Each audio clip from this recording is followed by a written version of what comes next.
দিন থাকবেই, কিন্তু তাছাড়াও যদি মাঝে মধ্যে একদিন ছুটি পাওয়া যায় তখন কীরকম লাগে বলো তো।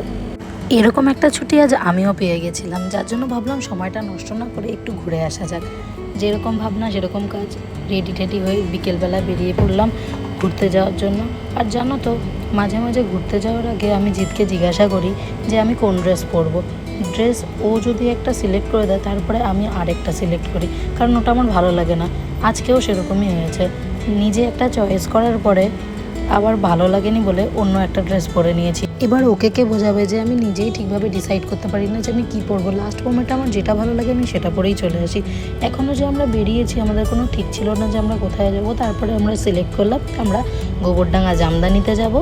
তারপরে আমরা কোলপুকুর হয়ে ভেতর থেকে ভাবলাম যে অন্য রাস্তা থেকে আজকে যাই, একটু ভেতরের রাস্তাটা খুব সুন্দর, সেই জায়গাটা থেকে গেলে একটু ভালো লাগবে। আমার মনে হয় প্রতিদিন একই রাস্তা থেকে যাওয়ার থেকে রুট চেঞ্জ করাটা একটু বেশি বেটার। জানো তো, সারাদিন কাজ সূত্রে আমি আর জিতে একটু ব্যস্তই থাকি, কিন্তু প্রতিদিন রাত্রেবেলা একবার হলেও 1 ঘন্টার জন্য হলেও আমরা প্রতিদিন দেখা করি এবং বাড়ির আশেপাশে কোনো ক্যাফেতে বসে 5-10 মিনিট হলেও একটু গল্প করি। কারণ ফ্রেন্ড সার্কেল বলতে আমাদের হাতে গোনা 2-1 জন বাদে সেরকম কেউই নেই।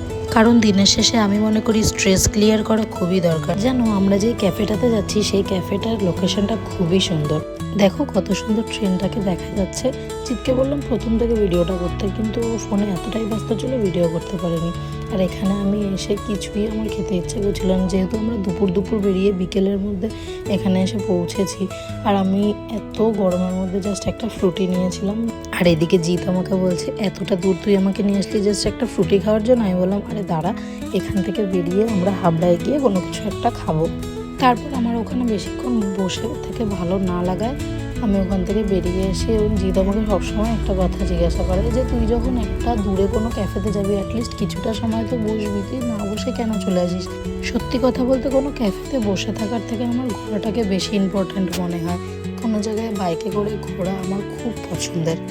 তারপর আমি আর জিৎ মিলে ডিসাইড করি যে আমরা ওখান থেকে অবসরে যাব, অবসরে গিয়ে হালকা পাতলা কিছু খাবো। দুপুরবেলায় ঘুরতে বেরোনোর এক্সাইটমেন্টের জন্য কোনো কিছু সেরকম খাওয়া হয়নি, হালকা পাতলা টুকটাক যা ছিল তাই খেয়ে চলে এসেছি। তারপর অবসরে এসে আমরা 1 প্লেট চাও আর একটা চিকেন পকোড়া অর্ডার দিই। খাওয়া দাওয়া শেষ করে তোমাদের ভিডিওর প্রথমে যেই 2 হাতে গোনা বন্ধুদের কথা বলেছিলাম তাদের সাথে প্ল্যান হয় যে বিকেলে মাঠে বসে আড্ডা দেবো। ওখান থেকে বেরিয়ে আমরা ওদের জন্য ওয়েট করছিলাম। আর জিৎ এখানে নাকি ফালতু ওয়েট দাঁড়িয়ে করতে পারবে না, তাই ওকে আমার আইসক্রিম কিনে দিতে হয়েছিল, ওখানে দাঁড়িয়ে দাঁড়িয়ে সেটা খাবে। তারপরে ওরা আসার পরে আমরা চুটিয়ে কতক্ষণ আড্ডা দিলাম, হাসি মজার মধ্যে থেকে সারাটা দিন খুব ভালো গেছে আজকে আমার। আজকের জন্য এটুকু, দেখা হচ্ছে নেক্সট কোনো ভিডিওতে।